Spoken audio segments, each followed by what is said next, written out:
Welcome to a super special edition of Comic Chat with Gat. I've got with me No Holds Barred creator Eric Gladstone. Hey! Super happy to have you here. So, could you please tell us about No Holds Barred for people who may not have been familiar with the Kickstarter, directly from your mouth? Well, No Holds Barred is a comic that is written by me. It's about William Shakespeare, the Bard, fighting crime. And it's written in iambic pentameter. We have a lot of really great artists, including Erica Henderson, Kara McGee, Logan Ferber, James Callahan, and Aaron Conley, plus a bunch of really great pinup artists like Bobby Rubio from Disney Pixar, and Sienna Grace. And we got one more in there.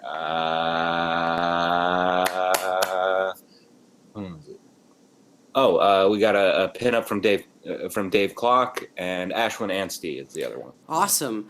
Works on Harvey Beak. She's great. So I was super excited to hear about this Kickstarter. I think it was on Nerdist that I heard about it, but I was like, William Shakespeare and Batman? Tell me more. So I guess I have some questions about No Holds Barred, but then I also have questions about other things that we'll talk about after. So how did you first fall in love with Bill Shakespeare?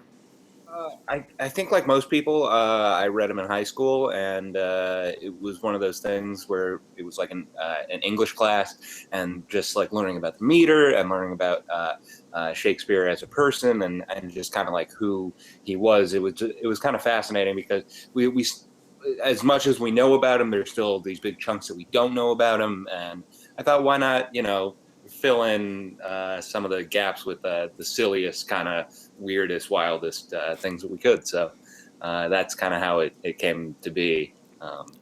Awesome, cool. So then, who's your favorite Shakespeare story or character? His plays, probably Comedy of Errors is my favorite. And then I really liked, that he has so many of them. They're so varied, and there's all sorts of really great ones like, Hamlet and Macbeth, and all the tragedies, all the comedies, even the histories are pretty good. Merchant of Venice is one of my favorites because it's a problem play. It still doesn't really. It's structured like a tragedy, but it ends with a marriage. So that one's one of my favorites. Sure, yeah. So, iambic pentameter, most of your comic is written in it. How hard is it to write that? Oh, it's very challenging. It's a lot of does this work on my fingers, and and talking it aloud, and even sometimes with the bubbles it doesn't quite seem like it fits, but I spent a lot of time on this, and a lot of just counting all the syllables in a row, and trying to make it fit while still being readable for today's audiences, and using some modern language, because I'm not a Shakespeare scholar by any means, and so Right. to have that kind of meter in there is really, really challenging, and I did the best I could, and hopefully I'm not called out on it too much. Well, I'm sure it'll turn out great. It was already just awesome to see what I saw on the Kickstarter. One of my favorite visual gags was taking the Shakespeare bust and opening it and pressing the button for Shakespeare to go down. That's super funny and awesome. Great Batman shenanigans. Yeah, that was one of the first things I actually thought of within the context of the book. I was watching an old episode of Batman, and I thought, oh well, what if Shakespeare had a bust of himself? And so that moment is from the original, like, germ of an idea that I had, and hopefully it makes other people laugh too. Well, it already made me laugh, so I'm sure that's already great. I read that you wrote for Marvel Heroes. So, who's your favorite character to write dialogue for? Oh God, I really like anyone who is angry and funny or sardonic, or just has like something to them that's a little bit more than just like, I'm a good guy, I'm gonna punch out the bad guys, like, because there are a fair amount of those. But anyone who's like kind of megalomaniacal, like there's a Doctor Doom playable hero who is really really fun to write. There's I really liked Howard the Duck just came out as a team up, and that was really good. I took a couple keys from Chip Zdarsky on that, and yeah, it's been really fun. really like Howard the Duck. I just read issue 1, and I love Jughead. So yeah. Okay, one of my favorite things through the Kickstarter was the Venn diagram. I loved it, mainly because of the Little Shop of Horrors combination of camp between well-illustrated violence, Little Shop of Horrors. I love Little Shop of Horrors. But I haven't seen the director's cut. What's better about it? The entire ending is different. There's an extended like death of the world because of Audrey 2. Oh, right. I saw the stage play, so that's what the ending was for that. Yeah. They don't win, the good guys lose, but that one. I love Little Shop of Horrors. Yeah.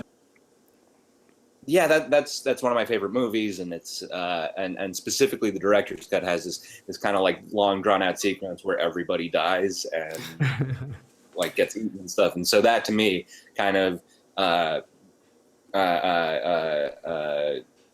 is the meeting of well illustrated violence and camp. Yeah, because it's really well done, but there's also a lot of kind of humor in it and cheesiness, and I think that to me was a big inspiration. Well, that's awesome, because I love Little Shop of Horrors, and the Dentist song is probably one of my favorite things I memorized as a kid. Steve Martin's one of my heroes.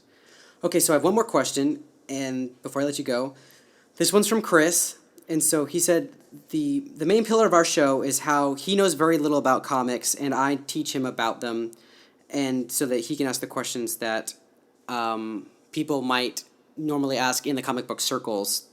So he said he knows very little about iambic pentameter and Shakespeare and comic books. How would you describe the barrier of entry to someone like that?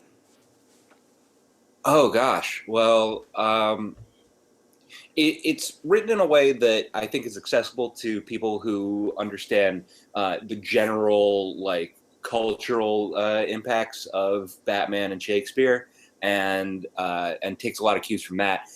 You don't have to be a huge fan to enjoy, but I mean, like if you know a little bit more about like the meta history of Shakespeare, like who he was friends with, and kind of what the plays are about. I mean, you can still enjoy it, but it really does help if you know a little bit of like surface knowledge of Shakespeare.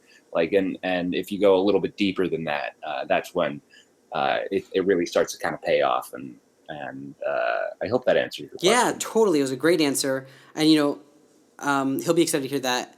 And I hope that it's super successful, because I've mentioned this to friends about, like, I was like, it's Batman plus Shakespeare, and it's written in iambic pentameter, and they think that's amazing, and so I think you have something here. So I'm very excited for it to come out, and as of this recording, how close you are to funding?